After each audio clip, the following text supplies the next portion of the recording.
ये मोदी है, ये नया भारत है। ये नया भारत घर में घुसकर मारता है। नमस्कार दोस्तों, ब्रेकिंग राज न्यूज में आप सभी का स्वागत है। दोस्तों, अभी ब्रिटिश अखबार से भारत को लेकर बेहद ही बड़ी खबर आई। बताया जा रहा है कि भारत ने अपने पड़ोसी मुल्कों की नींद हराम कर दी है। ब्रिटिश अखबार का कहना है कि भारत अपने दुश्मनों को घर में घुसकर चुन चुन कर मौत की नींद सुला रहा है। जी हाँ दोस्तों, भिखारी कंगाल पाकिस्तान को भारत, पाक, बलूचिस्तान सहित जम्मू कश्मीर के हर मुद्दे पर करारा जवाब दे रहा है। भारत के इस मुंहतोड़ जवाब सर्जिकल स्ट्राइक की गूंज पाकिस्तान के साथ देश विदेशों में गूंजने लगी है। दोस्तों, भारत की सर्जिकल स्ट्राइक हो या अंतर्राष्ट्रीय मंच, पाक को भारत के द्वारा बेबाक तरीके से जवाब दिया जा रहा है। पड़ोसी मुल्क पाकिस्तान में भारत के दुश्मनों का भी खात्मा हो रहा है, जिसको लेकर भारत की दुनिया भर में जय जयकार होने लगी है। यही नहीं, इसको लेकर अब ब्रिटिश अखबार द गार्जियन ने बड़ा दावा किया है और कहा है कि भारत अपने देश में आतंक फैलाने वाले आतंकवादियों को हर देश में घुसकर मार रहा है, जबकि इसके किसी के पास पुख्ता सबूत नहीं। पर ब्रिटिश अखबार ने दावा किया है कि भारत की खुफिया एजेंसी रॉ दुनिया भर में सर्जिकल स्ट्राइक कर रही है। मीडिया रिपोर्ट्स में कहा गया कि भारतीय पीएम मोदी ही इसके ऑर्डर दे रहे हैं, क्योंकि रॉ का कंट्रोल उन्हीं के पास होता है। दोस्तों, लोकसभा चुनाव मतदान से पहले यह दावा किया गया, मोदी सरकार पड़ोसी देश में रह रहे आतंकी दुश्मनों का विदेशों में खात्मा कर रही है, जो भारत के लिए खतरा है। रिपोर्ट में कहा गया कि भारत ने 2019 में पुलवामा हमले के बाद से राष्ट्रीय सुरक्षा के लिए एक साहसी दृष्टिकोण के हिस्से के रूप में यह ऑपरेशन चलाया। रिपोर्ट के मुताबिक 2020 के बाद से पाकिस्तान में लगभग 20 हत्याएं हुई, जिन्हें अज्ञात बंदूकधारियों ने अंजाम दिया। रिपोर्ट्स में कहा गया कि 2019 से 2022 में कराची में गोलीबारी को अंजाम देने के लिए अफगान नागरिकों को कथित तौर पर लाखों रुपए का भुगतान किया गया और हमलावर सभी हमलों को कर सीमा पार भाग गए, लेकिन उनके आकाओं को बाद में पाकिस्तानी सुरक्षा एजेंसियों ने गिरफ्तार कर लिया।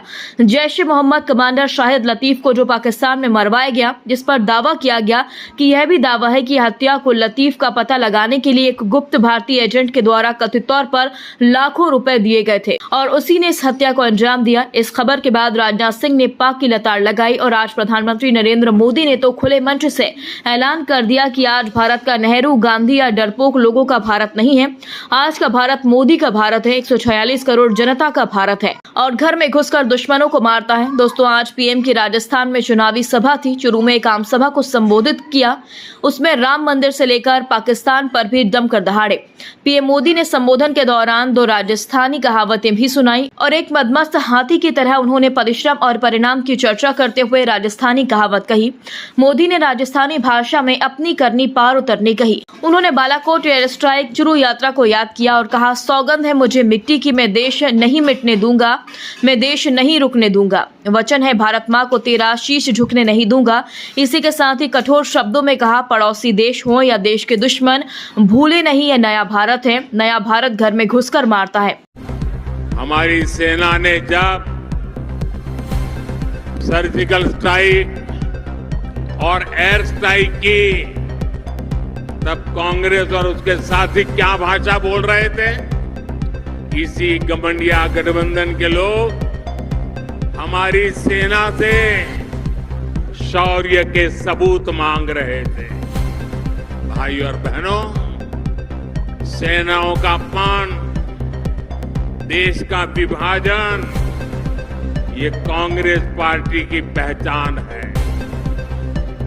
जब तक इंडी अलायंस के लोग सत्ता में रहे, इन्होंने हमारे जवानों के हाथ बांध कर रखे। दुश्मन हमला करके चला जाता था, ये जवानों को जवाब देने की इजाजत नहीं देते थे। हमारे जवान 1 रैंक 1 पेंशन की मांग करते थे, कांग्रेस ने इसे भी पूरा नहीं होने दिया। हमारी सरकार बनी तो हमने सैनिकों को 1 रैंक 1 पेंशन का अधिकार भी दिया और सीमा पर पलटवार करने की छूट भी, खुली छूट दे दी है। आज दुश्मन को भी पता है, ये मोदी है, ये नया भारत है। ये नया भारत घर में घुसकर मारता है। कांग्रेस और इंडी गठबंधन का सिर्फ अपना हित यही उनका कार्यक्रम है। इन्हें गरीब, दलित, शोषित, वंचित के कल्याण से, उनके सम्मान से कोई मतलब नहीं है। ये वही लोग हैं जिन्होंने कभी बाबा साहब आम्बेडकर का सम्मान नहीं किया। इसी कांग्रेस ने बाबा साहब को दशकों तक भारत रत्न नहीं मिलने दिया। इन लोगों ने देश में आपातकाल लगाया, संविधान को बंधक बनाया। इस इंडियन अलायंस के लोगों ने कभी पिछड़ा वर्ग आयोग को संवैधानिक दर्जा नहीं दिया। दशकों पुरानी ये मांग मोदी ने पूरी की। भाजपा ने देश को दलित राष्ट्रपति दिए, देश की पहली आदिवासी महिला राष्ट्रपति दी, लेकिन इन्हें चुनाव हरवाने के लिए इंडी गठबंधन वालों ने पूरी ताकत लगा दी। अब 19 अप्रैल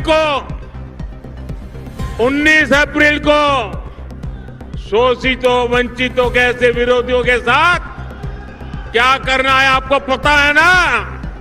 19 अप्रैल को क्या करना है पता है ना? पता है ना? अपने यहां राजस्थान में कहते हैं अकल मन्ने इशारो ही गणो। दोस्तों, जिस तरह से प्रधानमंत्री नरेंद्र मोदी ने आज बालाकोट को याद कर पड़ोसी पाकिस्तान को कड़ी चेतावनी दी, वहीं ब्रिटिश अखबार के द्वारा इस बात को प्रमुखता से उठाया गया कि भारत अपने दुश्मनों को घर में घुसकर मार रहा है। इस पर आपका क्या कहना है? क्योंकि विपक्षी लोगों का कहना है कि बीजेपी और मोदी पाकिस्तान को हर चुनाव में लेकर आ जाते हैं और सरकार बनाकर फिर पाकिस्तान और कश्मीर को भूल जाते हैं। दोस्तों, इस पूरी खबर पर आप अपनी राय जरूर दें। यदि आपने अभी तक हमारे चैनल को सब्सक्राइब नहीं किया तो प्लीज बेल आइकन दबाकर अभी हमारे चैनल को सब्सक्राइब करें। खबर अच्छी लगने पर लाइक शेयर करना ना भूलें। अगली ताजा खबर के साथ हम जल्द ही आपके बीच हाजिर होंगे। तब तक के लिए नमस्कार, जय हिंद।